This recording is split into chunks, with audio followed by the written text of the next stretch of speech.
ladies and gentlemen, Rene Robert. Robert going in on goal. Right in on goal. He should score. Robert! Brad Kelly was coaching, and wouldn't put me back in the lineup. And make a long story short, we practicing one day, and we're coming one-on-one on Kelly, and I deked him, and he grabbed my arm, so I punched him. Let me get this straight. You punched the coach. Yeah. Okay, And, sure. and that was my last of the Pittsburgh Penguins. I guess there's a destiny in life, and Imlach was always after me, so he got me back in Buffalo. And when I came to Buffalo, I had never played wing, and he said, Now, you were traded, by the way, for Eddie Shack, the entertainer, yeah. Yeah. So I came to Buffalo, and he said, we're going to play on the right side with Pearl and Martin. And that's what I really don't know what to do. And he says, just be a garbage collector. Up over the line, going after it is Robert. He's got Savard with him. He steps to the line. There's the slap shot. He scores! Rene Robert. Here he comes. Rene Robert trying to slip right between our defense. Score! You can't map a hockey game. It's just impossible to do because you're going 20, 25, 30 miles an hour, and the puck is traveling at 100 miles an hour. It's not like a set play in football where you can call a timeout and say, we have the ball. You can pretty much set the play as to what you're going to do. In hockey, if they call a timeout, there's a face-off in the far end. You're hoping that you're going to get the face-off. Then if you do, you have a chance to accomplish what was discussed at the bench, but 9 out of 10, it doesn't happen. It's just tough. He was like a warden in prison. We never had a day off with him, and no water on the bench, no ice, no nothing. And he was always watching from the corners, the corner with his binoculars, and if he saw someone sipping some water, he'd come charging in and give us a hard time. But as far as a human being as a person, he was as loyal as anyone I've ever met. Roger was our key. He was our backbone, and had Roger stayed healthy, I do believe we would have won the Stanley Cup. He was a great goaltender, but unfortunately he had a pancreas problem and couldn't carry the load when we needed him. measurement. Did you know that was coming? No, I had no idea. I didn't even know that pads were they had to be a certain size. But what I found out later, because Joe and I are still in contact, I go visit him every week.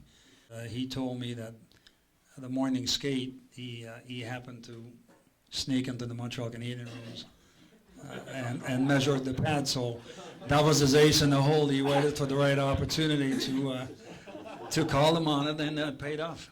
Perreault sent Robert in alone on Ken Dryden, and he beat the Canadiens goalie with a shot that had them celebrating to the wee small hours back in Buffalo. He got here and he traded me, Rico, and Danny. How'd you feel? Awful, and I still do. I'll hate him the rest of my life for what he did. He took away, and I firmly believe, I'm not saying this because I'm bitter, I'm over the bitterness part of it, but he took away from the fans of Buffalo. I firmly believe that when he came to Buffalo, he had the ingredients to win the Stanley Cup, and he just destroyed the team. Don Cherry is, he's what you see on TV is what you get. He loves himself. Then we go to Montreal after that, and we beat Montreal too. And then we're coming to Toronto after. So after we beat Montreal, he took us all drinking till 2 o'clock in the morning. So when we got back to the hotel in the bus, he says, "Oh, by the way, we're on the ice at 6:30." But, you know, that was his way of having fun, watching the guys barf on the side of the room.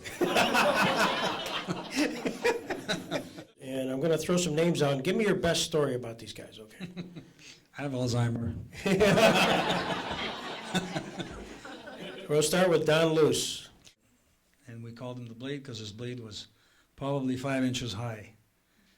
But he couldn't shoot. He'd shoot the puck. It was all wobbly, but he'd still score goals. So and he had that big burr head, if you recall that. So and he ate chocolate and Coke. Never had a beer in his life. Craig Ramsey, probably the best penalty killer that I've seen in the NHL. Kind of dry sense of humor. Never smiled a lot, but he always found a way to get to you. Gilbert Perreault, probably the greatest hockey player that I've ever played with, I've ever seen, as a matter of fact. He was so good, he didn't know how good he was. And I don't want you to be offended by what I'm going to say, but Gilbert Perreault played for the Montreal Canadiens. you would have never heard of Guy Lafleur. That's how good he was. He just, he did things that I was baffled nights in and nights out watching him do things that I sit there and shake my head and say, how can you do something like this? You go, I don't know. I'll give you one. One night we're playing against Boston, and we're coming down 2-on-1 on Bobby Orr, and I'm probably 10 feet behind just in case he drops the puck. He digs Bobby Orr, and Bobby stumbles in his feet and falls down, and we'll go in and score. And we get back to center ice, and Bobby, with his head down, yelled at Gilbert. He goes, "Bert, give me my jockstrap back." The purest goal scorer that I've seen. Inside the blue line, he was as good as Rocket Richard. You just enjoyed Rico's company, but when he came to play, he was all business. Away from the rink, he had. I said to him one day, I said, "Rico, you should have never been a hockey player. You should have been a stand-up comedian." He was so good at what he did, and he surely missed in Buffalo. We played the Leafs that night, and Imlach allowed him to drive his car to Toronto. And he said to Tim, "Make sure you come right back," because we were playing Atlanta the next night. And 2 days before that, I had broken his jaw in practice with a shot. And Timmy was all wired up on medication, and coming back, I guess he had a couple of cocktails, and just the back wheel of the car came off and killed himself. Say this was behind the net, and that was blue line. If you were shooting the puck and he'd yell at him, he'd know who you were by the color of your sweater. He had no idea who you were. He was as plain as a bat. And he drove like a maniac. Jim Schoenfeld, different guy.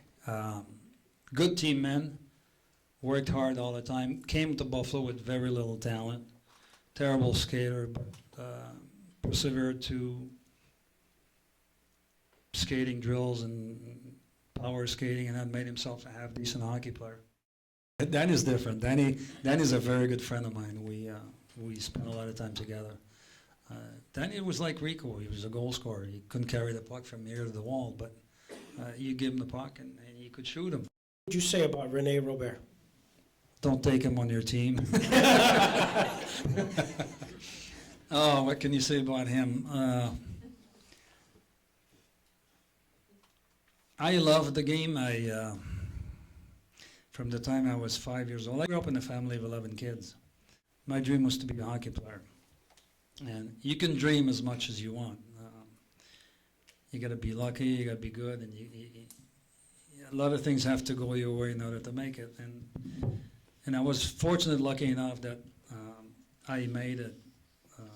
Otherwise, I don't know what I would have done. The French Connection. Did I read someplace that you guys actually trademarked that name? I did. How did you do that? Well, I mean, it's no hidden secret that Larry Quinn and I had our falling out years ago. But I decided at that time that I would trademark the French Connection so he wouldn't use it. And I offered Rico and Gilbert a piece of the action, and they chose not to, so I kept it to myself. But every time we did something, I always split the profit in 3 equal shares. I never took more than they did. Around it comes to Rick Martin, up ahead for Perro. Perro coming to center. Back then, the old building, when it's, especially in the finals, the weather was like 90 degrees outside in late May. They have kids skating around with sheets, and this is on national television. Skating around with sheets, trying to get rid of the fog. But it is very, very difficult to play hockey in the fog because you can't breathe. You want to know about the goal? Yeah, I just thought I'd segue into that. I thought you'd talk about it. If I told you I picked the corner, you wouldn't believe me. You know, I could try that a million times over. When things are meant to happen, it happens. And you know what? I had this much room. If I had that, and I just aimed there, and I just happened to hit that spot. I could try that a million times over, probably never hit it. It was just meant to be that day. Pure luck. To center, dumps it off the boards in the corner. Robert going after it. He scores! Rene Robert! And the Sabres win it again in overtime. Off the boards in the corner.